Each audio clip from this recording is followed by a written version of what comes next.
I'm Richard, one of the hosts of Deep Space and Dragons.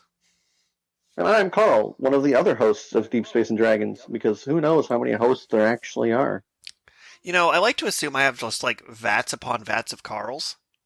But before we get into that terrifying nightmare, what's new in the Carlverse? Sponsored by M. Night Shyamalan. Not really. Oh, well, okay, so you may recall there's a foster child that we met who, for the purposes of this episode, I'm going to call Jace the mind sculptor. What? Where could Uh, this possibly... please continue. well, no, I mean that's just a pointless magic reference. There's not really any. Um, but so we went with the mind sculptor to the fair. You had fun doing bounce a castle boxing and going on all the rides and at the end of our trip, he gave me this little blue truck as a token of Where friendship, is right? this story possibly going? Please continue. So, for the listeners at home across the corners of the internet, I just kind of threw the stream on while with no preparation or warning. So I do not know what I'm about to. So I'm just going to say every trigger warning has now been said. Please continue.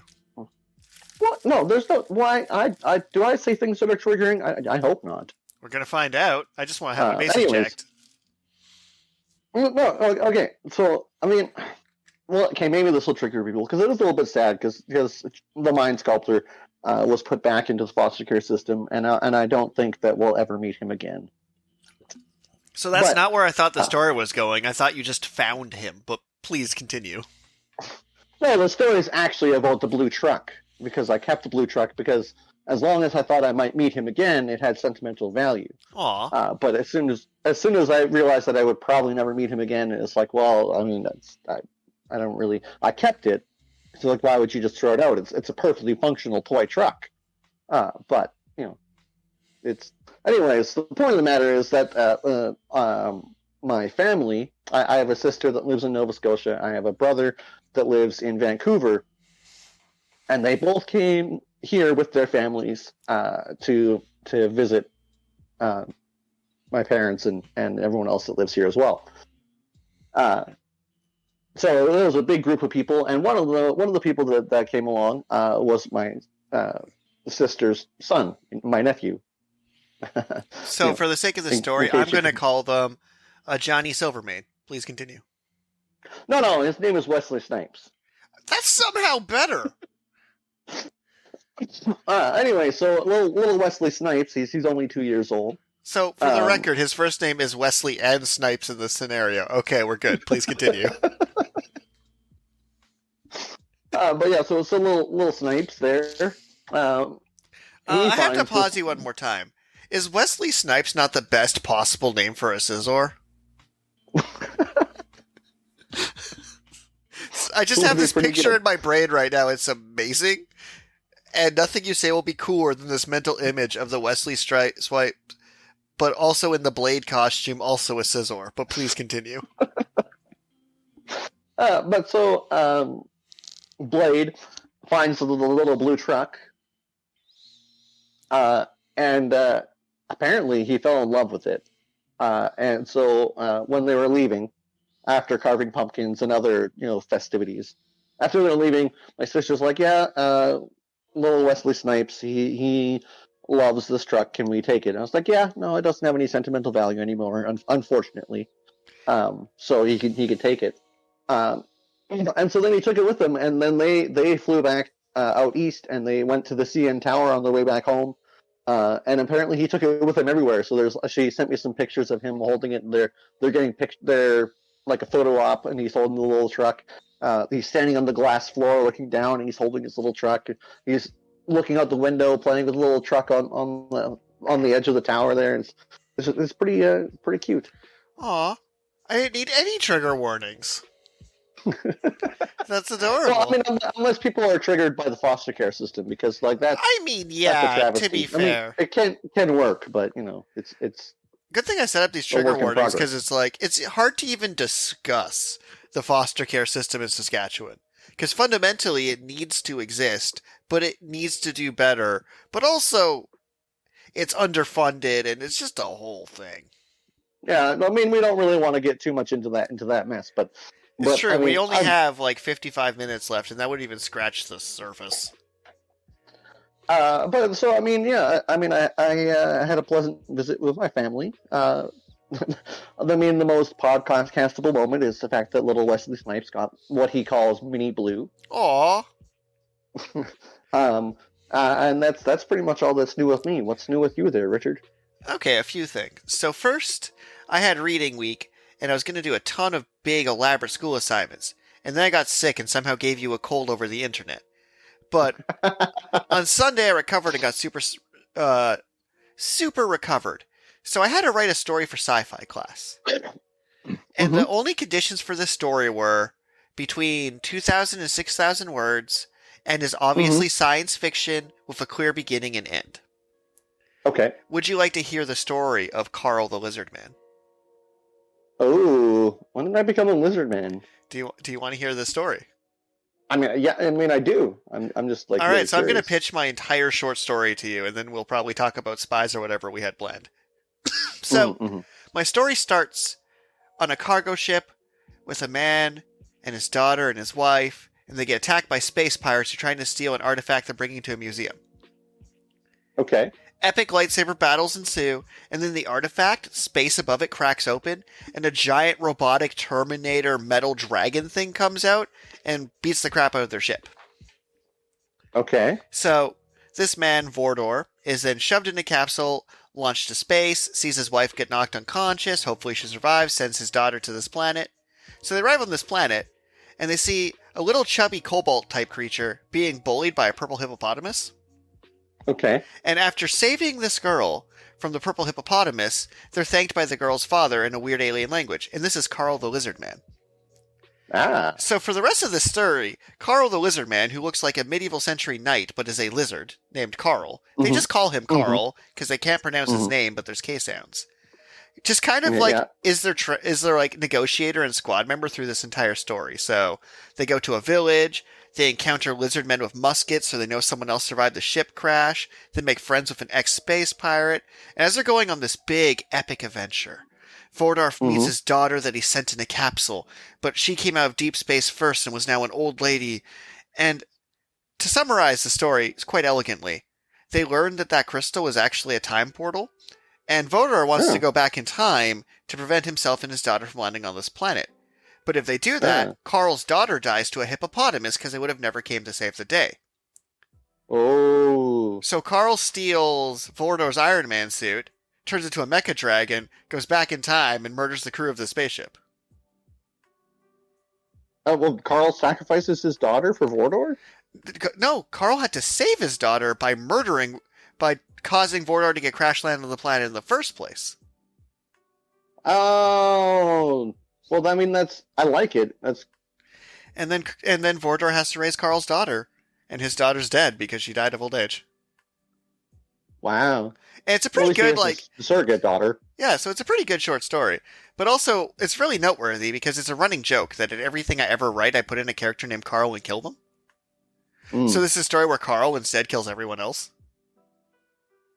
I like it. I mean, I guess it doesn't really. You don't really know what happens to his Iron Man suit. Well, so after Karl destroys these pirates, I just enjoy the visual too, where these space pirates are fighting these space marines, and just a robotic lizard comes and wrecks everybody, and then we learn that it was the derpy lizard man knight. But my headcanon is after he kills everyone on the ships and he sets the ship to crash lands, Karl probably just goes in an escape pod himself and goes out to explore the Sea of Stars. Huh. But I wrote a time loop and I did a good job and I was proud of myself. Now I have to cut like 2,000 words from this thing to hit the minimum word count. But like some of my favorite scenes is like, because there's Vordor, there's Vess, and there's Karl. Vess kind of speaks lizard alien because he's been there for a couple of years and is a ex-space pirate who joins up with Vordor and Karl. But a lot of their scenes are like, Vordor will be like, we need to take the low ground, and Vess will be like, everyone crouch low, and Karl will be like, murder verber! And they're like, yes, Karl, understood. All right, we need to scout ahead. Murder, you're right, Karl. It's like, you don't speak that language. Yes, I do. Carl's a great guy, and he's wondering about this neckerchief you're wearing. Can he have one? But like, my favorite scene in the book is when Carl takes Vess's gun and just shoots Vess in the leg. It's like, when did he learn to use the gun? He's been hanging out with us for 8 months.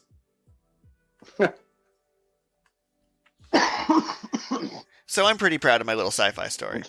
Oh, also, less important, but I can't talk about the details, but I am officially, once the contract comes through, a published author. Ooh, a traditionally published author. Oh yeah, totally lapped my friend. Crushed their dreams. Mission accomplished. All right. I don't think I can give any details on the stream, but I'm feeling pretty good about it. Right. And yeah, I've taken my first steps into the professional game design industry. It's pretty great. So, well, I mean, that is pretty exciting. Let's see. And I already told you about the crazy, like, 32 people D&D event I ran for the Anime Club, where I ran, like, a Dragon Ball Z tournament and nonsense ensued. Halloween, I did next to nothing, and it was delightful. I got 8 hours of sleep. It was amazing. Oh, Halloween, all I did was work. And then I went home before the exciting stuff happened. Exciting stuff happened? Well, I mean, it depends what you consider exciting. As I just mentioned, I spent Halloween eating a s'mores blizzard and catching up on Critical Role. So my threshold for exciting is pretty much on the ground. Like I say, it depends on how you define exciting. Because Halloween, crazy stuff happens. Halloween. Guy comes into the store. Guy comes into the store with a gash on his head. So the employees call an ambulance. Like you do.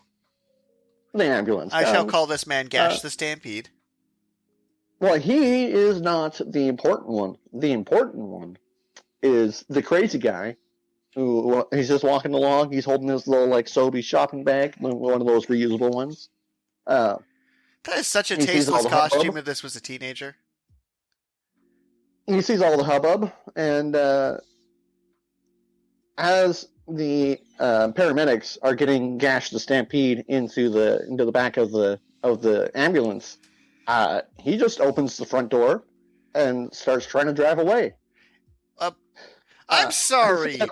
You said it's not that exciting. Depends what you consider. A man tried to steal an ambulance with an injured patient in the back. What is your threshold for exciting? Because that meets mine, but I'm a little concerned if your threshold for exciting is like, oh yeah, just another Grand Theft Auto happening outside my work. Not like the crime, like the video game. Like, there's a scene in Cyberpunk Edgerunners where, like, they escape an ambulance by, like, going out the back door, like, on the gurney that's, like, going the speed of the ambulance because it just kind of rolls out. And then they, like, weave it through traffic. And I'm like, is that what happened? Like, what? Well, no. I mean, he only went, like a couple feet before our staff were able to get him out of the ambulance. How is it your staff's problem to get this man out of an ambulance? No disrespect to the humble profession of pizzeria cook, but fighting people for vehicular theft is not in the job description. The insurance will not cover your injuries when fighting someone in an ambulance on Halloween, probably. Well, so the guy, he managed to like kind of shuffle away from everybody, and he made probably about 5 blocks before the police picked him up. I need to pause for one moment. Him. Our podcast is the most fascinating thing, because we will choose, like, a mundane, nerdy thing, like I'm going to rant about Boruto, and then you're going to talk about this random ambulance thing as, like, our warm-up, what's new with you segment. Like, the whiplash we must cause people, you're like, what's new with you? Well, we found a man that kept dying on our sidewalk turned out to be trying to not have to pay for an ambulance. Also, today we're going to talk about refrigerators. Like, what is this show? The hosts are more exciting than the content. Yeah, I mean, he's kind of shuffled off, got arrested. My understanding is that he drove over one of the paramedics, like, afoot. I mean, at least there's an ambulance nearby. Yeah, so I mean, assumably everyone got the medical attention they needed and whatnot. I don't know if the guy was mentally unstable or what. They were saying the people who were there were saying that he was talking about how they were kidnapping Gash the Stampede.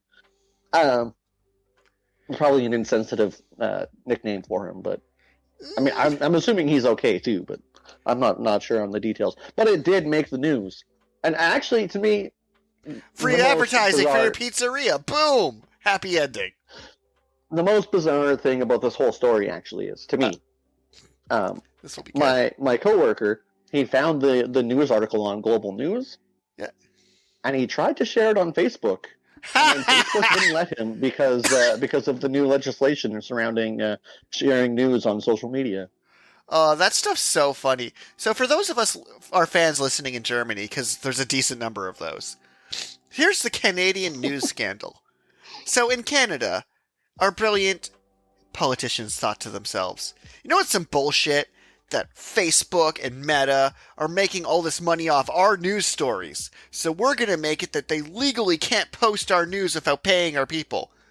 So it didn't occur to them in their brilliant combined 10 years university education, because it turns out you can just be a politician with no qualifications or without a law degree. It just didn't occur to any of them that Meta would just, not share our news instead of paying us. So now you just can't view Canadian news on the internet with the law intended to steal money from internet companies. Instead, we just don't get news. It was kind of a terribly flawed plan that the news stations, they don't like to say this part because they're the news stations, so they don't like to announce this, all unanimously backed this bill that proceeded to slash them across the internet. Yeah, pretty much. It would be like if you signed a bill that said... It would be like if you signed a pizzeria legislation that said that radio stations had to pay you to advertise your pizzeria. So what would the radio stations do? Not advertise your pizzeria. And you're like, oh no, I thought we'd get more money. Idiots. My apologies. I'm still a little bit sick. Yeah, because I somehow gave you a cold over the internet, and it's really funny to me. Also, you know what's another great joke of our podcast? Because the Karl segment and the Richard segments are taking place in the present tense, not in the past tense, you're the dramatic one of our duo, and they have no idea about the life that was Richard in the 30 years before this podcast. Like, you're the dramatic one that has crazy shit happen to you all the time. I'm just like, oh yeah, not PG-13 anymore. Fair. Because it's like, oh yeah, what's Richard doing? Oh, he's writing some short stories, eating some ice cream, making some board games. Karl's watching explosions happen. Scroll back, 10 years. Richard's watching explosion happens, chasing someone through a parking lot to get a stolen laptop and throws a brick at them. Like, a whole thing. But that part of the story will never make it in. No people jumping up and down trash compactors happen in the What's New of Richard section anymore. They have no idea about Muffin Gate or the bagel concussion. And it's just so fascinating to be the boring one. It's lovely. But if they were secret agents or spies, you may have given them enough details so they could suss out. Good luck. In your... So it's so funny is I'm like super easy to spy on to move into our main topic. I am the first 3 results of Google searches for Richard Kivas. Like, I have analytics on work. However, Richard Kivas just magically appeared at 30 years old, fully formed. It's like he wrote some books, he's on Facebook, he's in some stores, there's like 10 photos of him. Yeah, he very clearly exists from wherever he came from. Well, yeah, I mean, like your tragic anime character backstory, oddly enough, like it's not really about you. Yeah, it just scarred me for life. But what doesn't kill you scars you for life. And if you shake a tree every day, it does not grow stronger. That is some bullshit. Get therapy, people. But okay, so like, yeah, you have to get to page 5 to get to the murder. It is there. You just have to go far enough down past my own advertisements. But so, Get Smart. Yes. Is the greatest thing ever written. he's a bumbling fool, but somehow still a competent spy. He's kind of like a little bit like a old school Archer, except for less sassy. So, it's kind of funny. So I'm going to start off our spy episode with Archer instead of my unhinged half-hour rant about Tom Cruise. I still have it. It's still there in my soul. But I've said it a few times. Archer is a weird show because it's not the kind of humor I would normally like, except it's like the writers have 10 idiots in a room and 2 people with PhDs. And those 2 people with PhDs are so funny that the 10 idiots I can sit through to get to the Farrier joke. So, Archer's a weird one because there's bits I really enjoy because it's really clever dry humor. But it's also just so dumb. And they had 4 seasons I just skipped. I hated. But the last season has been really good so far. Okay, but so Get Smart. He's bumbling and kind of incompetent, but then he's also like actually good at his job, and he actually like manages to solve these crimes. He kind of reminds me, like maybe he's the inspiration for Inspector Gadget. Oh, he absolutely is, 100%. Shoe phone, and also Inspector Gadget, top tier TV. Well, okay, but would you consider him a spy? Inspector Gadget? Yes. Absolutely. Okay, so then, like, in general, you enjoy the buffoon solving the crime by accident, like the Pink Panther? Yes, I do. I have a soul. Okay, like, I'm sorry, but like, as much as I try and be like a pretentious critique of class, how I have a full unhinged rant about Boruto using a technique that siphons the Earth's rotation to make you spin indefinitely.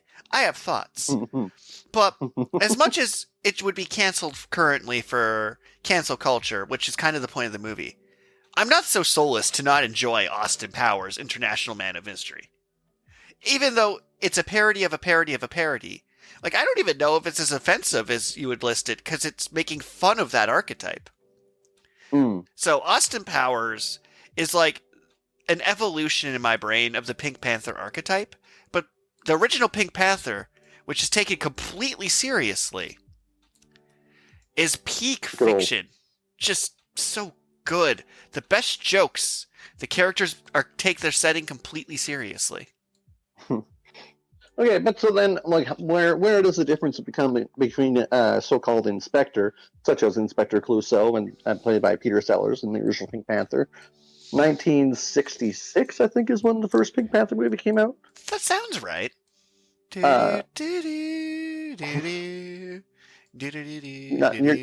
sounds like you're thinking about James Bond, which I think is around the same era. So I watched something recently. So it was actually, and it was on YouTube. It probably got taken down by now, or it will be from our millions of fans who watch and actualize things from our podcast. It was, they took Pink Panther clips and set it to epic Bond music, right? Oh, okay. And it's just, if you take a Pink Panther movie and score it like a Bond soundtrack, you create something magical. You create a One Punch Man of spy movie. Because like, it doesn't take itself seriously enough with do-do, do-do, do-do, do-do, do-do, do-do, do-do. That's good. But like, it's a national transition. Kind of like how Duel of Fates went straight into the Gurren Lagann rap song.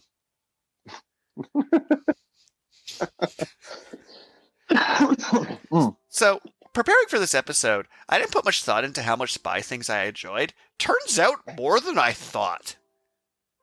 Oh, yeah? Because, like, one of my favorite things that I read in Show and Jump when it feels like coming out is Spy Family. I think it comes out monthly.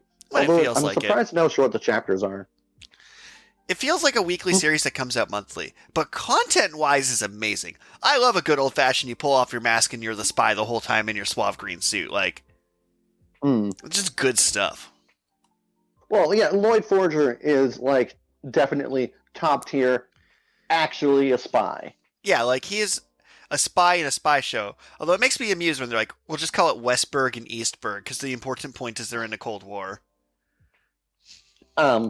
But, like, James Bond, he's not really a spy. Some versions are. Daniel Craig isn't a spy. It turned into a Bourne Identity movie. Daniel Craig's not a spy.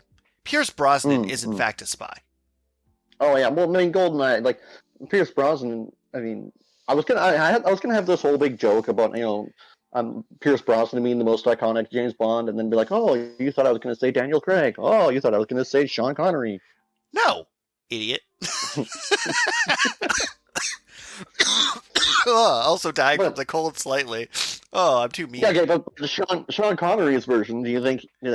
He gets that there. era in general. He gets there. Like, he's not really there, but occasionally he's closer. Like, you watch him shift further and further into being the Expendables. But James Bond is what people picture in their brain as a spy. Like, when you think of a spy and you picture James Bond, that's fair. When I googled spy movies, it was Mission Impossible followed by James Bond, like. Right. Well, I mean, Ethan Hunt. Like, I know you said you have a whole rant about Tom Cruise. So I'm going to propose a question to you about Tom Cruise because you walked into my trap card. Question. Okay. You're a studio executive, right? You have a man, a best-selling billionaire pretty boy, willing to stand on the side of an airplane wing. You know he will earn you $1 billion. But you also know that you'll be making a pact with Cthulhu or Emrakul and their church of space butterflies. Do you hire this man, knowing full well you're making a pact with Scientology? Well, I mean, I feel like you don't hire Tom Cruise. Tom Cruise hires you. And the thing about Tom Cruise is he's wackadoodle, but he's like, at least in my knowledge, and the internet can feel free to correct me, I don't think he's done that many actual scandals other than being wackadoo. Well, I mean, he keeps himself in the news by doing all these crazy, like, high-intensity stunts. But my personal favorite, and I believe it's come up on a podcast before, but in one of the Mission Impossible movies, he does a halo jump, which is a high-altitude, low-open jump. And then it comes up to me because Tom Cruise, he had to do all this training, and he has to wear. Well, like, that's the thing about Tom Cruise is he didn't have to do any of this ever, which is what makes it so fascinating. He had to jump out of the plane, but the cameraman, like, he runs at a cameraman and jumps out of the plane, and the cameraman had to jump out of the plane backwards. So, similarly, the cameraman didn't have to do the low open part of the. Well, the thing is, the cameraman was Pierce Brosnan. Maybe. But so, like, would you say that Ethan Hunt is the top tier spy? I'm not sure. Or do you think that he's gone over the top? Because, like, they have the face masks and they do some spy things, but weirdly enough, Mission Impossible movies tend to feel more like heist movies than they feel like spy thrillers, weirdly.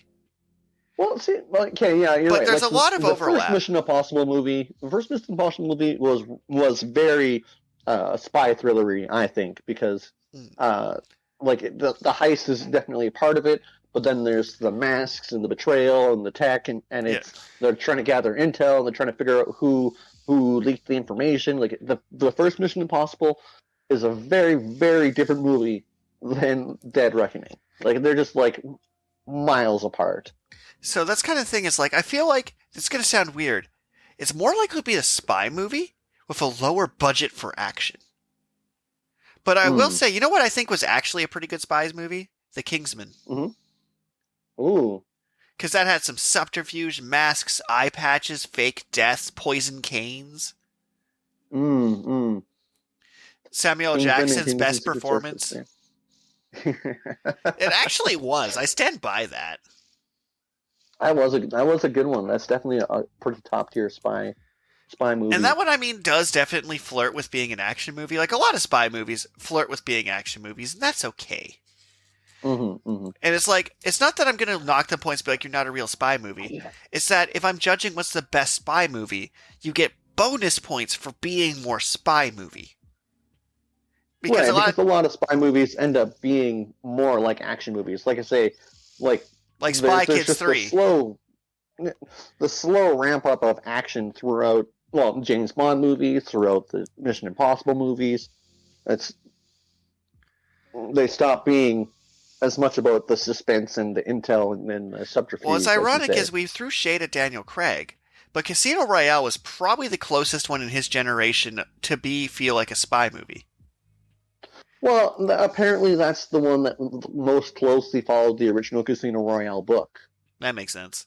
That, and then Quantum of Solace, no one can really tell you what that was about. Let's be honest. And then when Bond had Moonraker, at that point, guys, when you go to the moon, that means your franchise needs a reboot or to be killed. We all know this as a society. Yeah, I mean, it's just too bad that Alphonse jumped the shark before James Bond went to the moon. On a completely different note, how about if we're talking movies that should be spy movies but we're not certain? My brain just froze for a moment. I almost had it buffering. Fast and the Furious? Mr. and Mrs. Smith. Not Fast and the Furious. No. I was going to say Mr. and Mrs. Smith, I think, was the two hitmen trying to kill each other. Yeah, I mean that kind of was actually a spy movie because they were both actually spies, and then they just got contracted to kill each other. Right, like that kind of works. Where things like Jack Ryan and John Reacher less so being spies. Well, okay, but what's the difference between an assassin and a spy? I think it's the style. So I think like to be a spy, you collect intel before you murder someone. To be a straight up John Wick assassin, you just murder someone. Like the John Wick doesn't scout his targets, do a plan, come up with a path, jump through rooftop to rooftop, and piano wire them. He just walks in with a gun and jujitsu and shoots you in the goddamn face. Spoiler warning. Right. So, John Wick, not a spy movie. Too many bullets. I think part of it too is I think by definition, a spy would have to work for a government agency typically. I mean, the joke in Archer is they're freelance, but I think like part of being a spy means you belong to a spy agency, where if you're an assassin, you're typically just working alone. I would draw that distinction that you have to have a spy agency to be a spy. If you're just spying, to quote an episode of Community, if you conspire with everybody, you're not really conspiring, you're just doing random crap. So if you're just doing spy things without actually having a spy network, you're not spying for anybody, you're just doing random crap. Fair enough. Argo was a spy movie. Fargo? Argo. I don't know if I ever saw that one. It involves them putting on the fake film to get the to get the refugees out of a country. It's a whole thing. Huh. I don't want to explain it because I haven't seen it recently enough to do the explanation justice. I see. And then, what was it? The Jackie Chan movie, The Tuxedo, was technically a spy movie, but like, really? That one was kind of funny because it's like at the start of the movie, you expect Jackie Chan to be doing all the kung fu stuff, but he's playing a character who doesn't actually know kung fu. I mean, I can or any martial arts. But then they gave it to him anyway. Well, yeah, because you have to. Why would you put Jackie Chan in a movie if he's not going to do cool stunts? Actually, like, I think it would be amazing to have Jackie Chan pay Master Roshi and just put turtle shells on people's back. Okay. Actually, there's another Jackie Chan movie which also stars Pierce Brosnan, and it's called The Foreigner. That feels very spy movie. No, but please give me. I think you're onto something. Well, no, I'm just wondering, because he's an ex, military, super high covert ops kind of. Jackie Chan is this ex-military guy that has all this spy expertise, which he then uses to infiltrate buildings and set up bombs and discover who and why set off this bomb that killed his daughter. Also, the internet says the best spy movie is North by Northwest. North by Northwest. The best spy movie. I mean, it was... Is that the internet or is that our comment section? That's the internet. Our comment section has not talked about spies yet, because they are them. Yeah, that's fair. They are spies. They don't want to, out themselves. Ooh, here's one. CIA rates its favorite spy movies. Okay. So, at number 1, they have Most Wanted Man from 2014. I did actually see that one. I should write these down or something. Yeah. So this one was just a straight up North by Northwest. Yeah. A Most Wanted Man. Sorry. A most wanted man. Okay. Red Joan, which I've never heard of in my life. Red Joan? Yep. Joan. Ah, okay. A pretty recent movie. Little Drummer Girl from 1984. Little Drummer Girl. That's a spy movie? Yeah. Oh, maybe she's the spy. Wait, can children be spies? Is a child spy a thing? Or is Spy that just Kids like got child... 4 movies. Hmm? Spy Kids got 4 movies. And the first one might have been about spies. When it got to Shot Girl and Lava Boy, it did not be about spies. So, Argo's on the list again, which, to read their description for it, it was a CIA officer who rescued Americans trapped during an Iran hostage-taking at the USS Missy. Yeah, okay. A movie just straight up called Syria. Syria, huh? A movie called The Good Shepherd. The Good Shepherd. Which is apparently World War II in the precursor to the CIA trying to be an intelligence officer. The Hunt for Red October. That one kind of leans a bit into, like, in my brain being a war movie, but it's hard to argue that that's not a spy movie. I'm not going to disagree with the CIA rating spy movies. Okay, but in theory, that means that it's actually more accurate to what the CIA does when they spy. Oh, for sure. But yeah, and then the rest of them are like very old 1914 movies that I personally have never heard of, so I'm not going to monologue about them. Right. Tenet, get Tenet out of here. Tenet's not a real movie. No. Get that out of here. Top picks for you spy movies. Shoot. What? Tenet is a spy movie? Tenet is a bad movie. Here's some things that suggest to me that are spy movies I refuse to accept. Tenet. All right. Black Widow by Marvel.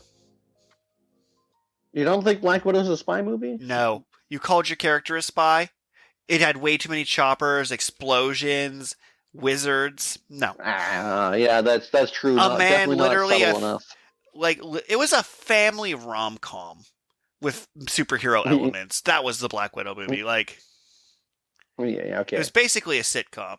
It's kind of like the next one is Captain America and the Winter Soldier. If someone has a magnet gun and stands in a freeway and blows up a truck, I'm not counting your spy movie anymore as a spy movie.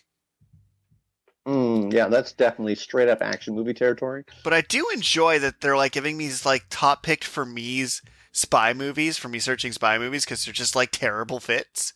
Like we got Austin Powers and Goldmember. I'll allow it. Yeah. A Man Called Flintstone, a Flintstone spy movie. Huh.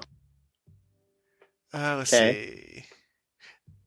MI6, Tom Cruise. Mission Impossible Fallout. Well, yeah. Well, I mean, like I say, the first Mission Impossible, definitely a spy movie. More and more action, less and less spies as the series went on. I agree. But yeah, like, I do find that there was a fair number. It's like, maybe it's not spy movies I enjoy. It's spy movies that parody spy movies. I think I enjoy those almost more than actual spy movies. Well, hence where this whole thing started with Get Smart. Yeah. Well, it's kind of like... Get Smart is parody, for sure. It's parody and it's gold. So there's another movie that's on this list I saw relatively recently called Atomic Blonde, which is just, what if James Bond was a woman? It's a pretty good movie. It leans a little more action than spy, but it's definitely more spy than a lot of James Bond's movies. Then we see Jason Bourne in here, and Jason Bourne can just get the heck out of there. Next to Jason... You don't think Jason Bourne's a spy movie? No! No, it is not. He has never done anything stealthy in his life. But right next to that, we have The Spy Next Door, starring Jackie Chan, which is absolutely a spy movie. And we got, like, Sparrow and Red. Red's a great spy movie. I don't know if you've seen it, but it's retired, elderly, and dangerous, and it's a bunch of retired spies getting vengeance. Yeah, okay. I mean, that's kind of an interesting one. There's a movie called Hannah, which is an instant no-watch for me. A Good Day to Die Hard is not a spy movie, Internet. No. Bad. No, definitely not a spy movie. If it has the word die or hard in the movie, it can't be a spy movie. Like, talking to you, Die Another Day. Live free or die hard. Mm-hmm. It's over. Nah, if it's a Die Hard, it's not a spy movie. I'm sorry. Tomorrow Never Dies. No, it's a James Bond movie. Yeah, I just don't know if that one's a spy movie or not. We're talking 1997 James Bond. Maybe. But I've monologued a fair bit. What are your thoughts on some spy movies? And or Archer? Which has had a great last 2 seasons. I'm just more curious where exactly that line is drawn, because it's like Inspector Gadget. He isn't really working for a spy agency. So the actual spy in Inspector Gadget is Penny, for the record, who's actually snooping around, getting intel, and then using that intel to call the police on villains. Like, she's doing actual top-tier spy work, while Gadget's just being a bumbling doofadoodle. And then the internet's giving dark fan theories that the current Inspector Gadget's a replacement for the actual Inspector Gadget, who is Claw. Oh. Dark internet theories are weird. They're like, oh, the Rugrats are trauma. And I'm like, no? Why would you even... Pats on head. But, top tier spies. I really like Get Smart. I'd actually... Originally, I watched the original Get Smart TV series on the TV Land channel when my parents had satellite. Noise. Which is, like you say, comedy gold. But I enjoyed the Steve Carell take on it. Man, and then also it's like Steve Carell's just an interesting thing in general. Here's one for you, though. Sorry, go ahead. Yeah. Well, so, like, Peter Sellers as the Pink Panther, or as Inspector Clouseau in the Pink Panther, he's not exactly a spy, but, I mean, it's kind of got, like, a lot of spy-type elements where he's trying to figure out what a lot of these happened, Inspector movies, like, if we were to make a subgenre of Inspector movie, Inspectors are often, like, trying to deal with spies, and, like, if you're from a detective agency, I don't know, it feels closer than The Expendables. Yeah, The Expendables definitely not a spy movie. However, on this list we have MacGyver, which is technically true. MacGyver is a spy, for sure, 100%. Like, I switched from spy movies, which a lot of them I don't recognize, to spy TV shows, which is giving me a bit more recognition. So in first place in spy TV series is Archer, which is funny because if you ignore the coma seasons, it's actually very on point. Like, it meets all the requirements needed. And it also makes homages literally every other spy movie. But then we have Marvel's Agent Carter, which should be about spies, but Marvel isn't capable of writing with subtlety. Because AI is probably Secret writing. Invasion. Or Agents Secret of S.H.I.E.L.D. Invasion had so much room to be about spies, and then it's just kind of... I'm so mad at Secret Invasion. They didn't take advantage of the fact the aliens could shapeshift. Like, was that too hard a concept? Just don't even do it then. Like, it'd be like if you made a Naruto series and got rid of the ninjas, which would probably be the same show, but I'd still be mad. So somehow in Spy CV series, Stargate SG-1 showed up, which I definitely disagree with. I love SG-1, but it's not a spy show. Well, could you have a sci-fi spy show? Absolutely. It's called Ghost in the Shell Standalone Complex. Yeah, okay. Are spy shows inherently sci-fi because of the gadgets? No. Because you could do a spy show without a single gadget, 100%. The spy gadgets are really just like almost a Bond trope. But I will say, Ghost in the Shell Standalone Complex is literally like we're an agent of spies with cyberpunk technology that go around trying to solve cyber crimes by being spies. Like, yeah, no, they do literal spy work. It's great.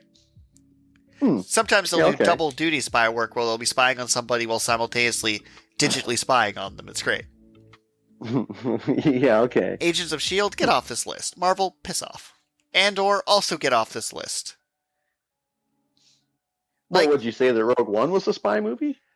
Yeah, I want it to be. So we watched Rogue One. I'm pretty sure, I think we watched it together. I don't actually know. I don't remember. Let's presume we did. Then you Yeah. heard, and let's presume you've heard me give the rant. Then the trailers, they showed her in an Empire uniform, and I thought there'd be more spy things going on, like her like knocking a person out of being in the uniform. That scene never made it into the full show of them actually infiltrating spy style. Right. So it's like the premise of it, the idea behind it of, oh, we're going to take this former imperial daughter and have her infiltrate the Empire to get the Death Star plans, is the plot of a spy movie, but that they didn't actually do it. Instead, it was pew, pew, pew, pew, vroom, vroom, torpedoes, Vader in a hallway, choke, choke, stab, stab. And they forgot the spy part. Like, it should have been there, but it just kind of didn't make it into the final cut. Like, they edited out the spy parts. Yeah, yeah, okay. But if someone told me to rewrite it, like, gave me the same script and, like, you could add an hour of footage, I can make it into a spy movie. Fair enough. And then they have a show called Alias on here, which I definitely watched when I was younger, which was just a straight-up weekly spy show. It was about a triple agent. About a triple agent? Yeah, they were literally... So they got recruited to work for the CIA, turned out to be a fake CIA, that all their employees thought it was a real secret CIA branch, but it was actually working for terrorists. So the real CIA has them infiltrate the fake CIA. But then... Okay. The triple agent part is the fake CIA was actually trying to bring down corruption in the real CIA. So it's like the fake one, which was not the CIA, was funding criminals trying to bring down the corruption in the actual CIA. So it ends up being a triple agent situation. Huh. It somehow went for like 5 seasons. So that one was straight up a spy show. I think it was on Fox. And I don't see a ton of like other things on this list that strike me as like super spy things. And on the topic of anime, you know what anime was almost a spy anime, even though it didn't intend to be at all? I would argue that Speedgrapher was. Ooh. Because he was trying to like investigative journalism bring down Suitengu, and that was the part that actually did it. The superpowers were more just to make the scenes more interesting. Yeah, that's true. I really enjoyed Speedgrapher. Oh yeah. It was weird. Anime. Trigger warnings apply to Speedgrapher. Ah, yeah, for sure. Trigger warnings. It's weird. Yeah. And also, Batman is not a spy movie because Batman works alone. Now, Rorschach might have been... So, Watchmen might have been a spy movie because the parts that followed Rorschach around were very actual spy logic, even though it was a superhero show. It was the closest to actually being a spy movie, even if there was superhero shenanigans, where the Marvel movies starring a spy weren't actually spies.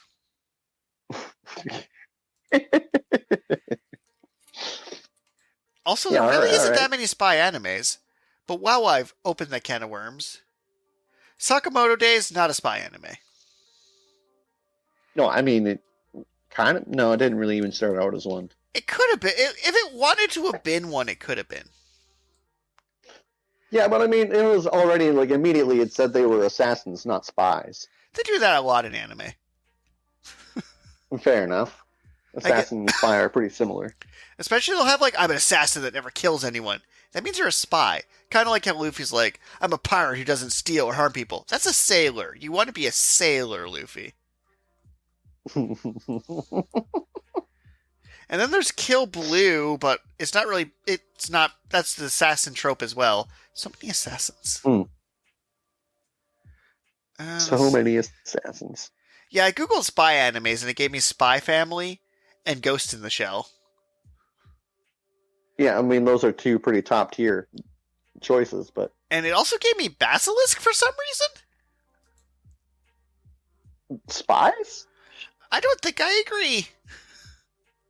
I mean, ninjas are traditionally spies. Like, it's not wrong, but also it's not right. So apparently there's an anime called Spy Classroom, but I never watched it, but it's probably about spies. That sounds right. Although it might also be like... Spy Classroom. Might also have a Naruto problem where it puts the word spy on it, but it doesn't actually make it a spy. That sounds like it's like a spin-off of Assassination Classroom. A little bit. There's one that I watched a while back called Phantom Requiem for a Phantom, which was about, like, Einan's Y super assassins. But assassins for crime syndicate isn't really a spy thing. There really Mm. wasn't that many spy anime. I'm drawing a complete blank, and I've read a lot of manga in my life. I guess assassins are just cooler than spies. Huh. Like, Darker Than Black, Fair did you enough. ever actually see all of that? No. So Darker Than Black was about, like, people with special powers showed up, and then Hmm. there's, like, an agent that hunted them down. I'm like, that felt pretty spy, actually.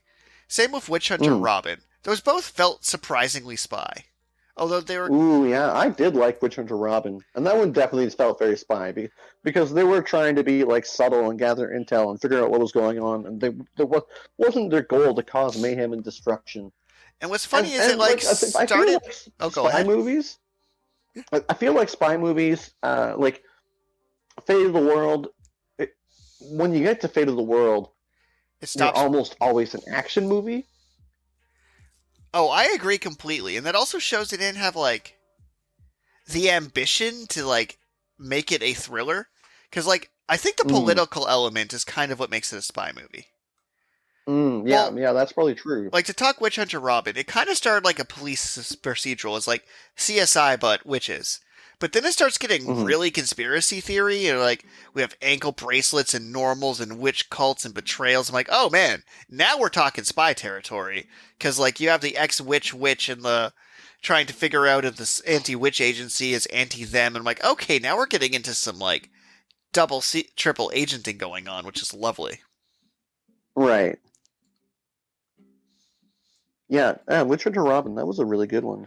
Oh yeah, like, I don't know if I call it the best spy anime, but it definitely, like, sometimes some things are so good that even though that might not be the genre they go in, they just are so much stronger that they, like, overpower other things that might actually be trying to be in that genre. It's kind of like how Full Metal Alchemist is the best steampunk anime, and it's not really a steampunk anime, it's just such a good anime that it's just better than the actual steampunk ones about steam and punking. It's just simply not fair to be in the same category. You know what I would actually really enjoy?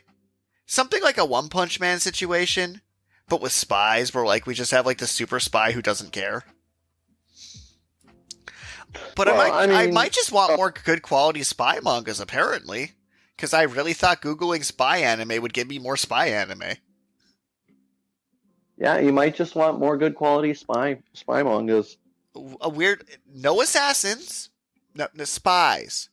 Because, like, you can argue that, like, Assassination Classroom, a lot of characters did spy things. Like, sure, they're trying to kill the dude, but when they, like, dealt with other human characters, it turned into a lot of spy shenanigans. But they just can't help themselves, and they always make them assassins. And they almost are always... I feel like there's more assassins who refuse to kill as anime characters than assassins who kill. At least for protagonists.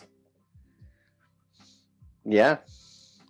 Like, Kenshin That's probably true. was by the end of it was definitely more a spy than assassin, but he also was a sword fighter who punched people.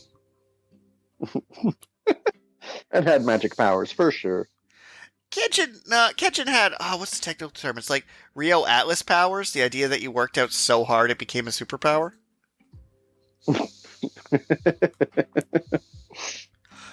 Let's see. But yeah, there's a couple, like Darker Than Black and Night Raid were a couple decent animes that were more spy-esque than a lot of other ones. There's a series called Gogol 13, which is just straight up angry man James Bond, but it goes into action movie territory way too easily. Black Cat felt more spy than a lot of things, actually. Yeah, well, aren't they actually an agency of spies? No, they were assassins. They're always assassins. Right. They're an agency of assassins. Which is funny because in real world politics, when you think about it, a spy is actually more effective than an assassin. Because blackmail, dirt, and leverage let you control a situation better than creating a power vacuum. So, like, sometimes as a spy, assassinating someone so you can get your person into their position is a legitimate tactical move.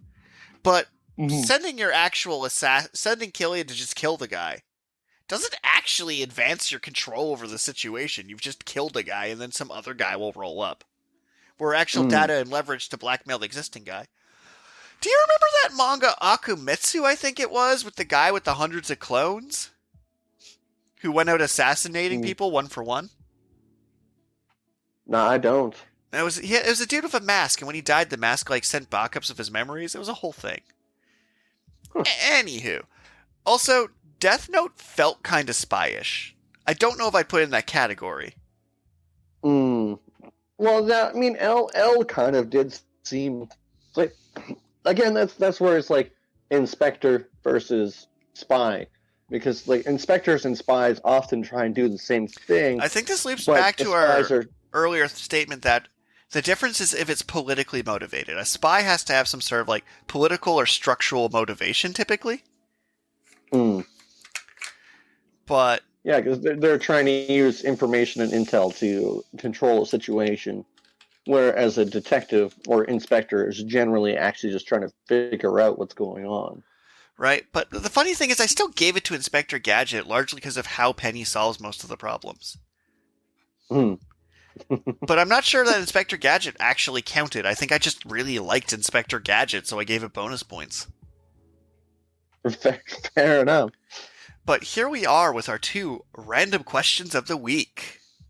All right. I'm going to, because the first one's pretty quick. But I will give you it. Our first question. If you could take one prop from any movie set, what would it be? One prop from any movie set. Oh. You think that's a quick one, but you have to think about all the movies that you've seen. Yeah, I said it was a quick one and then immediately had choice paralysis. It's bad.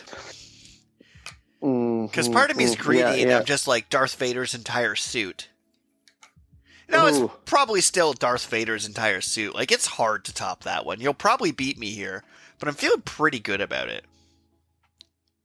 Oh, no, I don't think I'm going to beat you.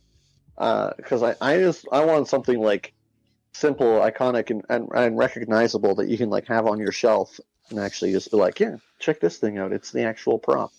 Although actually, the power armor from Aliens, that's pretty sick. That's the opposite answer of something that fits on your shelf. That does not. I know. Also, the alien from Alien, I don't know if that counts as a prop, but it'd be pretty hardcore. Also, I was originally going to be I want the Going Merry from the live action One Piece. The actual ship they built. They built a 1-to-1 scale of his ship for filming. But wow. I don't think I actually need a Caravel class boat. I don't know. I'd like to have it, and it would sell for a lot. And in theory, we could go boating with it. I'm near an ocean now, or at least really big lakes. You could just turn it into your house. Right, so that's kind of overkill. So I think I'm going to, the original Vader suit's just too cool. I'm sticking with the Vader suit. The Vader suit is too cool. Well, I'm going to stick with the power armor. All right. See, it was still a pretty quick question by our standards. But this next one's a hard one. Okay. Do you consider yourself a lemon or a lime? Why? Wow. I know, right? Oh, man, I know which one I am, but it's the worst one. I know I'm a lime. I know it in my heart. The lemon's the more delicious fruit. You can actually eat a lemon. The lemon juice goes in most things. But the key difference is between sour and bitter, and I am more bitter than I am sour. Oof. Wow. Yeah, no, I think I'm probably a lemon. Yep, because you're a type of fan fiction on the internet. Crappy car. Not the crappy car kind of lemon. At least I hope not. But the kind that you turn into lemonade, because people love lemonade. I love lemonade. You are a life gives you lemons kind of person. It's when life gives you lemons, make lemonade. When life gives you limes, tequila. Kind of sums up the difference between the two of us pretty nicely. But thank you everybody for tuning in to Richard and Karl Presents Deep Space and Dragons Live. Hashtag remastered. Maybe. I don't know. We occasionally stream when we feel like it. We podcast when we feel like it. We answer your questions when we feel like it. And to everybody listening, I don't know, support our podcast, but buy my book. Really, I just want you to read the book. So if you just like break into a library and steal my book or request it brought to the library, I'm good with that. And if you see Karl on the street, just give him like a thumbs up. Oh yeah, I mean that would be great. Just walking down the street, random people giving me thumbs up. I'm like, Right? you, And my you listen to our my podcast. bounty still stands. If someone sends our official Instagram or Twitter, which is just the Richard Kivas Instagram or Twitter, a photo of a Karl tattoo, I will personally write you a poem and recite it on air. Ooh, I like that. Right? Because not only does that mean someone has a Karl tattoo, which is you winning, but then I get to do terrible poetry to go with it, which is me winning. Everybody in this scenario just wins. But thank you all for tuning in. Win for everyone. Stay freshy fresh. And with that, our stream is over. Bye. I enjoyed that one, although I started listing a lot of spy movies. I'm like, I need to watch more spy movies.